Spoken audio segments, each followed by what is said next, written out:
Halo, apa kabar hari ini? Kembali bersama dengan channel Agus Berbagi, dan kali ini kita akan melanjutkan pembelajaran kita dan kita akan membahas tentang pencemaran udara. Kita akan lihat macam pencemaran udara, kemudian apa penyebab terjadinya pencemaran udara, bagaimana cara penanggulangan pada pencemaran udara. Kali ini kita akan membahasnya secara bersama-sama. Ayo, mari kita lihat pembahasannya berikut ini. Pencemaran udara. Kita akan lihat macam-macam dulu jenis-jenis pencemaran pada udara. Ada dua yang kita kenal. Yang pertama itu ada yang disebut dengan pencemaran udara primer. Apa yang dimaksud dengan pencemaran udara primer? Pencemaran udara ini disebabkan langsung dari sumber pencemar. Itu disebut dengan pencemaran udara primer. Contohnya, peningkatan kadar karbon dioksida yang disebabkan oleh aktivitas pembakaran oleh manusia. Semua jenis-jenis yang dibakar oleh manusia dalam lingkungan itu akan menyebabkan peningkatan kadar karbon dioksida di udara, dan ini disebut dengan pencemaran primer. Pencemaran udara primer. Jadi langsung dari sumber pencemar. Begitu selesai pembakaran, asapnya itu naik ke udara dan langsung menyebabkan pencemaran udara terjadi. Bukan pembakaran aja, tapi misalnya hutan, kebakaran hutan dan sebagainya. Ini termasuk dalam kriteria atau jenis pencemaran udara primer. Yang kedua adalah ada pencemaran udara sekunder. Jenis pencemaran udara sekunder ini terjadi disebabkan oleh reaksi antara substansi-substansi pencemar atau substansi-substansi polutan udara primer yang terjadi di atmosfer. Nah, ada kan udara-udara pencemar-pencemar yang masuk ke udara, kemudian dia bereaksi dengan substansi lainnya, kemudian menghasilkan zat yang lain yang dapat menyebabkan kerusakan pencemaran itu disebut dengan pencemaran sekunder. Misalnya, pembentukan ozon yang terjadi dari reaksi kimia partikel-partikel yang mengandung oksigen di udara. Nah, ini kan yang menyebabkan ini lapisan ozon. Tetapi nantinya akan kelihatan. Nah, baik, kita lihat faktor penyebab pencemaran yang pertama itu aktivitas manusia. Ya, aktivitas manusia itu meliputi pembakaran sampah, asap industri, asap kendaraan, asap rokok juga termasuk di dalamnya, dan senyawa kimia buangan seperti dari yang mengandung CFC dan lain-lain. Nah, ini aktivitas manusia.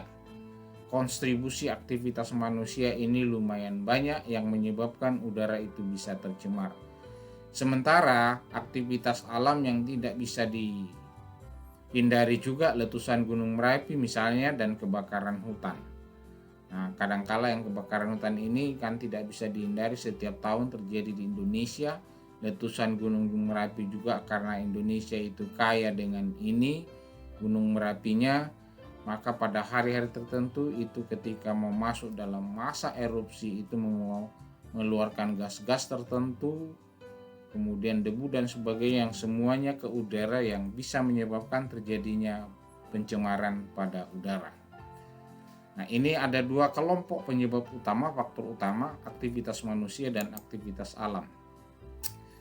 Nah, tadi sudah saya singgung tentang lapisan ozon. Rusaknya lapisan ozon itu disebabkan oleh beberapa hal. Lapisan ozon dapat rusak karena bereaksi dengan radikal bebas klor yang berasal dari senyawa CFC. Klorofluorokarbon.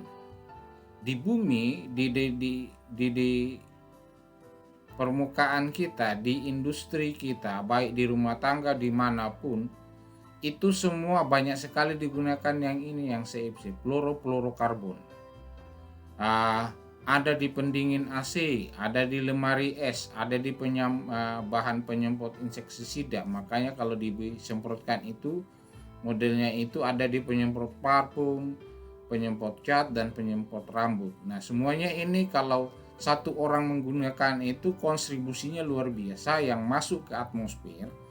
Nah, nantinya lapisan ozon ini dapat rusak karena bereaksi dengan ini, klorofluorokarbon yang berasal dari ini. Anda bayangkan gambar ini yang saya tayangkan, hasil penyelidikan tahun 1984. Kerusakan lapisan ozon boleh dikata itu masih sedikit, masih rendah, low wave.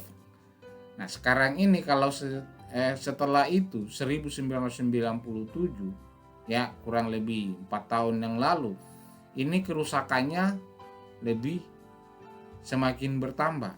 Itu artinya penyebabnya yang masuk ke atmosfer itu yang menyebabkan lapisan ozon ini rusak adalah semakin meningkat. Sebab itu industri-industri tertentu ada aturan-aturan yang mulai diterapkan sekarang ini, bagaimana kalau penggunaan ini tidak menggunakan ini dalam bentuk semprotan. Sebab itu sudah banyak parfum sekarang ini yang pola penggunaannya itu ditetes, tidak disemprotkan, karena tidak mengandung klorofluorokarbon dalam proses penyemprotannya.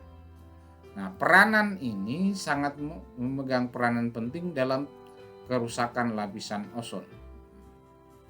Lapisan ozon ini jelas itu melindungi sinar ultraviolet sampai ke permukaan bumi, karena sinar ultraviolet ini ya dari sinar matahari itu dapat menyebabkan berbagai penyakit, salah satunya adalah kanker kalau tertembus.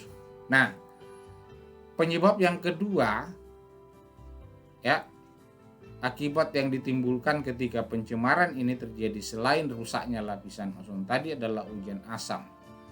Bagaimana terjadinya hujan asam ini? Jika asam sulfit H2SO3 dan asam sulfat H2SO4 turun ke bumi bersama-sama, maka akan terjadi hujan asam. Nah, ini dihasilkan dari mana? Belerang ini, unsur belerang ini dihasilkan apakah itu dari pembakaran letusan Gunung Merapi itu, lalu dia masuk ke udara. Ya, masuk ke udara, dia akan bereaksi dengan oksigen, itu akan membentuk SO2.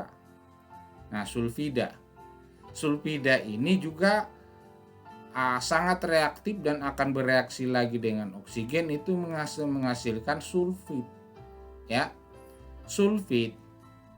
Nah, sulfit ini 2SO3 ini ketika turun hujan, yaitu uap air ini, ketika ketemu uap air, maka dia akan membentuk H2SO4, hujan asam. Asam sulfat ini sama dengan asam sulfat. Ini yang senyawa ini sama dengan air aki.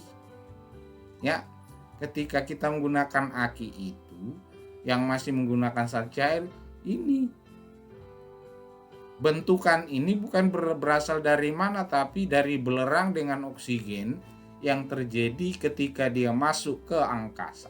Oksigen ada di udara, sulfur ada di udara, terjadi reaksinya ini, kemudian hujan turun, maka akan terbentuk H2SO4 yang menyebabkan hujan itu menjadi asam. Jadi peristiwa ini hati-hati, karena memang walaupun kadarnya pada saat itu mungkin di setiap tempat itu berbeda-beda. Nah, mengapa disebut hujan asam? Karena kadar asam ya disebut hujan asam karena air hujan itu pH-nya itu di bawah 5,6. pH netral 7, di bawah 7 itu asam. Nah, semakin pH-nya sangat rendah ya, di bawah netral, pH netral. Nah, ini akan terjadi hujan asam. Apa akibat yang ditimbulkan? Salah satu akibat yang akan ditimbulkan bahwa asam itu mempercepat terjadinya korosi pada bangunan-bangunan tertentu. Bangunan-bangunan tertentu, alat-alat tertentu, apalagi yang terbuat dari logam. Demikianlah tadi pembahasan kita tentang pencemaran udara. Ada 2 jenis pencemaran udara yang kita lihat hari ini. Kemudian faktor-faktor yang menyebabkan terjadinya pencemaran udara dan bagaimana cara penanggulangannya. Sampai bertemu kembali bersama dengan channel Agus Berbagi.